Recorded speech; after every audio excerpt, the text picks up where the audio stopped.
नमस्कार। Science and study zone में आप सभी लोगों का स्वागत है और आज के अध्ययन का विषय है श्री सुंदरकांड।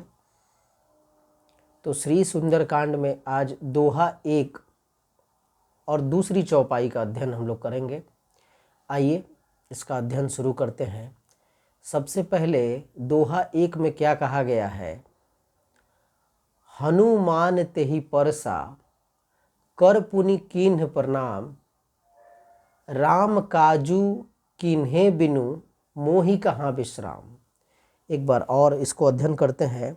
हनुमान तेहि परसा कर पुनि कीन्ह प्रणाम, राम काजू कीन्हे बिनु मोहि कहाँ विश्राम।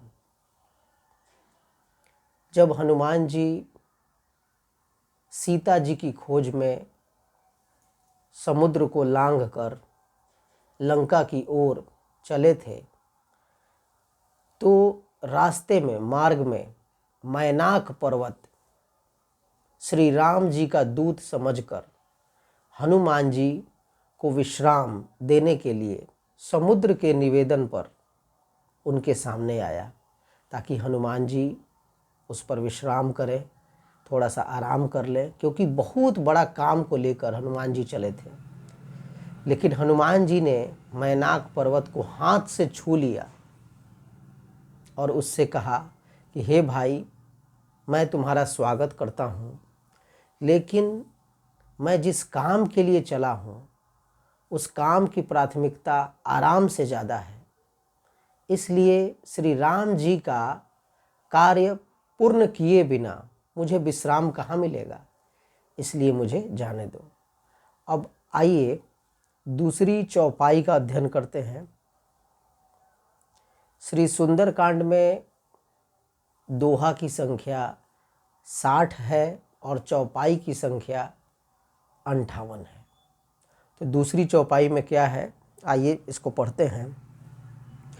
जात पवन सुत देवन देखा, जात पवन सुत देवन देखा, जाने कहूँ बल बुद्धि विशेषा, सुरसा नाम अहिन कै माता, पठैन्हि आई कही तेहि बाता, आजू सुरन मोहि दिन आहारा, सुनत बचन कह पवन कुमारा, राम काजू करी फिरी मैं आवऊँ, सीता कई सुधि प्रभु ही सुनावऊँ, तब तौ बदन पैठी हऊ आई, सत्य कहूँ मोहि जान दे माई, कवनेहु जतन देई नहीं जाना, ग्रससी न मोहि कहेहु हनुमाना, जो जन भरी ते ही बदनु पसारा, कपितनु किन्ह दुगुन विस्तारा, सोरह जो जन मुख ते ही ठयऊ, तुरत पवन सुत 32 भयऊ,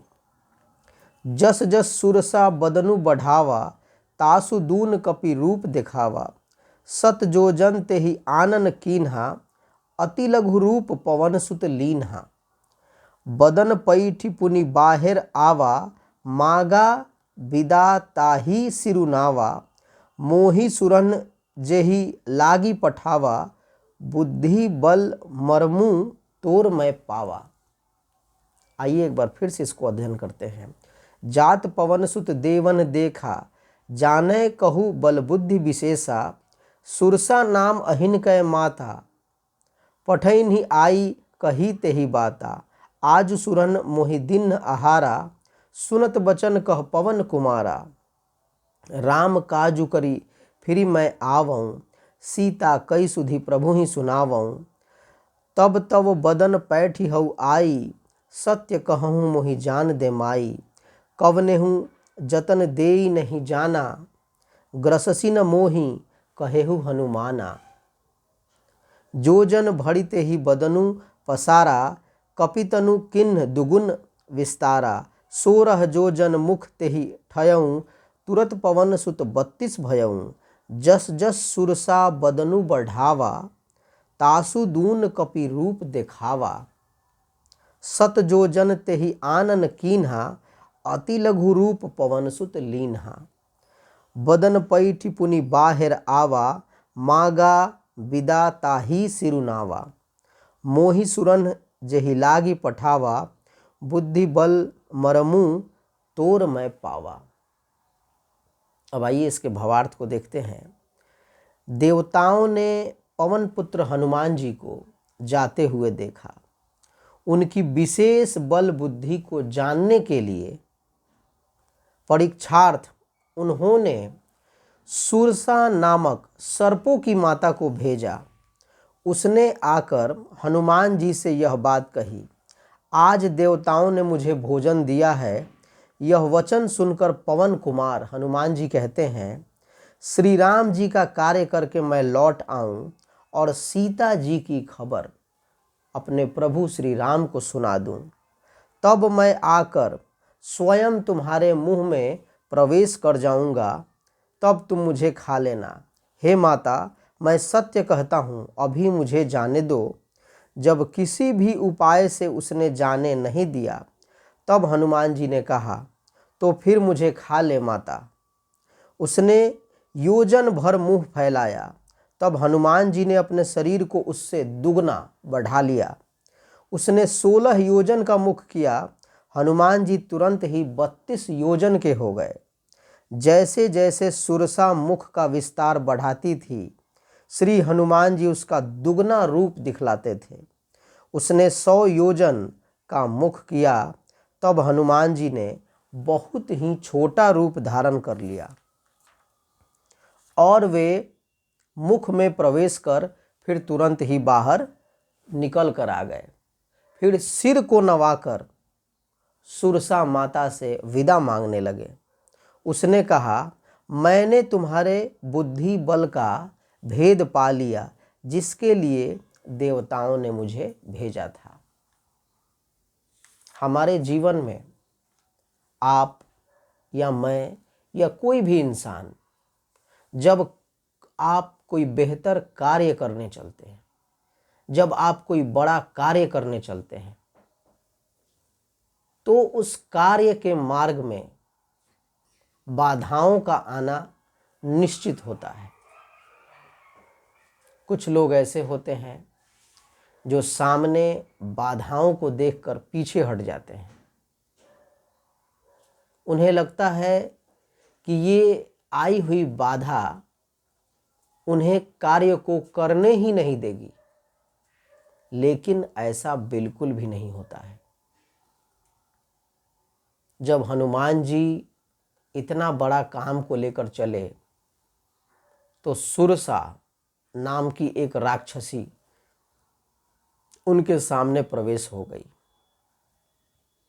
और सुरसा के सामने सबसे पहले हनुमान जी ने विनतीपूर्ण सिर झुकाकर अनुनय विनय आग्रह किया कि मैं विशेष काम को लेकर चला हूँ, मुझे जाने दो।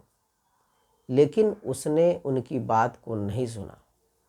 तब हनुमान जी ने उससे कहा कि फिर है तो ठीक है, फिर मुझे खा लो माता। अब सुरसा जो है, जितना बड़ा मुख करती थी, उसके ठीक दुगना हनुमान जी अपना रूप धारण कर लेते थे। इस तरह से कंपटीशन चलता ही जा रहा था। फिर हनुमान जी ने अपने दिमाग का, अपने बुद्धि का इस्तेमाल किया और अपने रूप को बहुत ही छोटा कर लिया और तुरंत ही उसके मुख में प्रवेश करके बाहर आ गए। उसकी बात रह गई। उसे ऐसा लगा कि हनुमान जी ने उसकी बात को मान लिया है, अपने ज्ञान और बुद्धि का परिचय दिया है, बुद्धिमानी का प्रदर्शन किया है। इससे वो बहुत ही प्रसन्न हो गई और उसने जो है श्री हनुमान जी को आशीर्वाद देते हुए उनके मार्ग को खोल दिया, उन्हें रास्ता दे दिया। तो हमारे जीवन में भी परेशानियां आती हैं, आती थीं और आती रहेंगी, लेकिन इसका मतलब ये नहीं है कि वो परेशानी, वो मुश्किल, वो बाधा हमें कमज़ोर बनाने के लिए आई है ना। ये सोचने का, अपने अपने सोचने का नज़रिया है। वो परेशानी, वो मुश्किल, वो बाधा इसलिए आती है ताकि आपके साहस और हिम्मत की परीक्षा हो सके, आप और ज़्यादा स्ट्रांग हो सकें, आपके अंदर उसको फेस करने का कितना स्टेमिना है, इस बात का पता चल सके। तो कभी भी मुश्किलों से घबराना नहीं चाहिए। और असल शक्ति यहाँ पर होती है। कुछ लोगों को लगता है कि पावर जो है यहाँ मसल्स में है, लेकिन ना, हनुमान जी ने बल का भी इस्तेमाल किया और बुद्धि का भी इस्तेमाल किया, और बुद्धि के इस्तेमाल से ही उनकी विजय हुई, उनको रास्ता मिला और उनके राह में खड़ी जो मुश्किल थी उसने किनारा कर लिया। तो जब आपके जीवन में मुश्किलें आती हैं तो आपको उसको निगेटिव में नहीं लेना है। आपको ये सोचना है कि वो एक तरह से आपकी परीक्षा है और आपको उसको फेस करना है। आपको अपने आप को स्ट्रांग बनाना है। जिस दिन इस तरह की थिंकिंग आपके अंदर आ जाएगी, वो मुश्किल आपको मजबूत बनाने के लिए आई है। लेकिन ज़्यादातर लोग कमज़ोर पड़ जाते हैं, हार जाते हैं, निराश हो जाते हैं और दुखी हो जाते हैं, हताश हो जाते हैं। लेकिन ऐसा बिल्कुल भी नहीं करना है। जिसके मन में हौसला होगा, हिम्मत होगा, साहस होगा, वही जीवन में जीत को हासिल कर पाएगा। और जीत उसे ही मिलेगी जो मुश्किलों से, परेशानियों से पीछे नहीं भागेगा, बल्कि उसका सामना करेगा। और जब उसके अंदर सामना करने की हिम्मत आ जाएगी तो उसके विजय को कोई रोक नहीं सकता है। जिस प्रकार हनुमान जी को रास्ता मिला, मार्ग मिला, आशीर्वाद भी मिला। लेकिन अब ये बहुत ही गूढ़ बात है कि कहाँ पर हमें बल का इस्तेमाल करना है और कहाँ पर हमें बुद्धि का इस्तेमाल करना है। और ज़्यादा बल हमारी बुद्धि में निहित होता है। अगर हम अपनी बुद्धि का इस्तेमाल करेंगे तो ही हम जीत पाएंगे, सफल हो पाएंगे।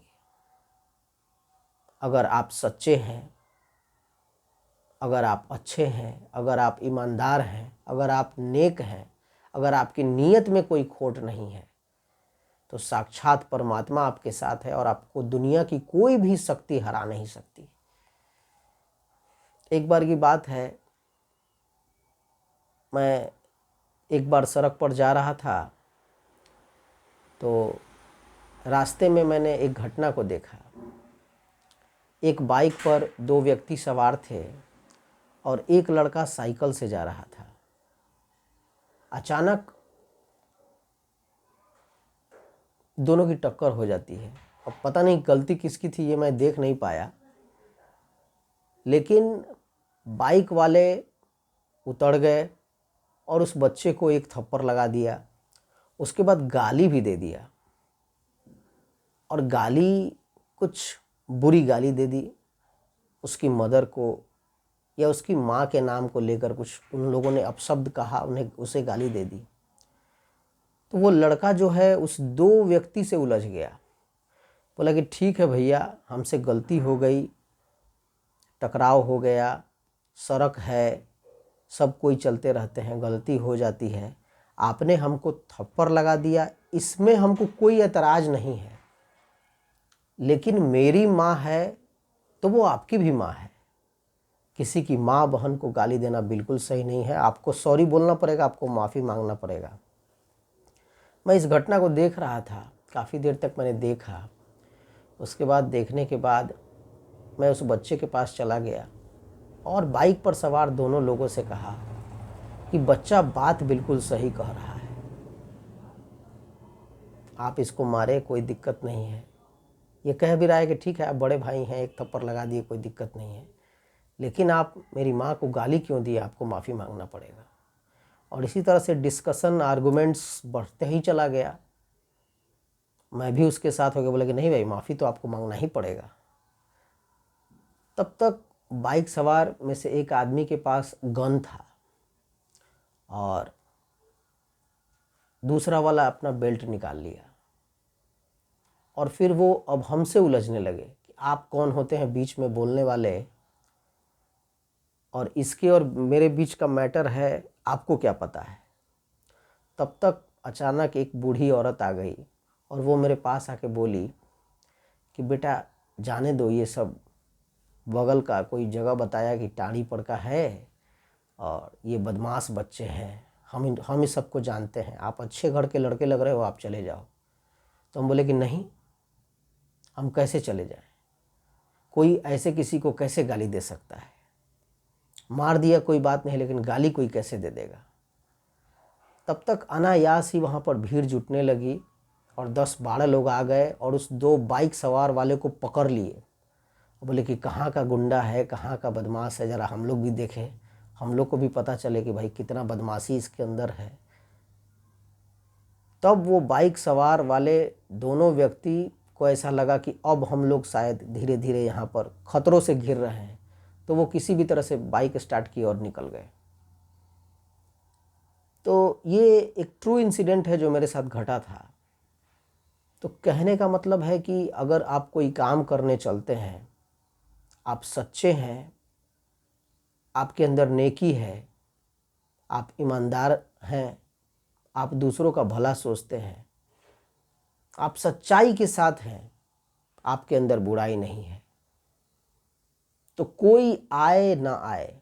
अब इतनी भक्ति हम लोगों में प्रगाढ़ तो नहीं है कि साक्षात परमात्मा और परमेश्वर हमारे सामने आकर हमारा मदद करेंगे, हमारी हेल्प करेंगे, लेकिन किसी न किसी रूप में, इंसान बनकर, जानवर बनकर, पेड़ पौधों के रूप में, मसीहा बनकर कोई ना कोई जरूर आएगा और वो आपको बचा कर ले जाएगा और आपका बाल भी बांका नहीं होगा।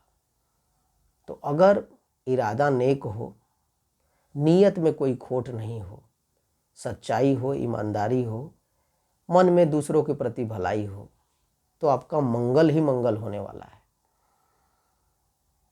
और हर जगह बल से काम नहीं होता है।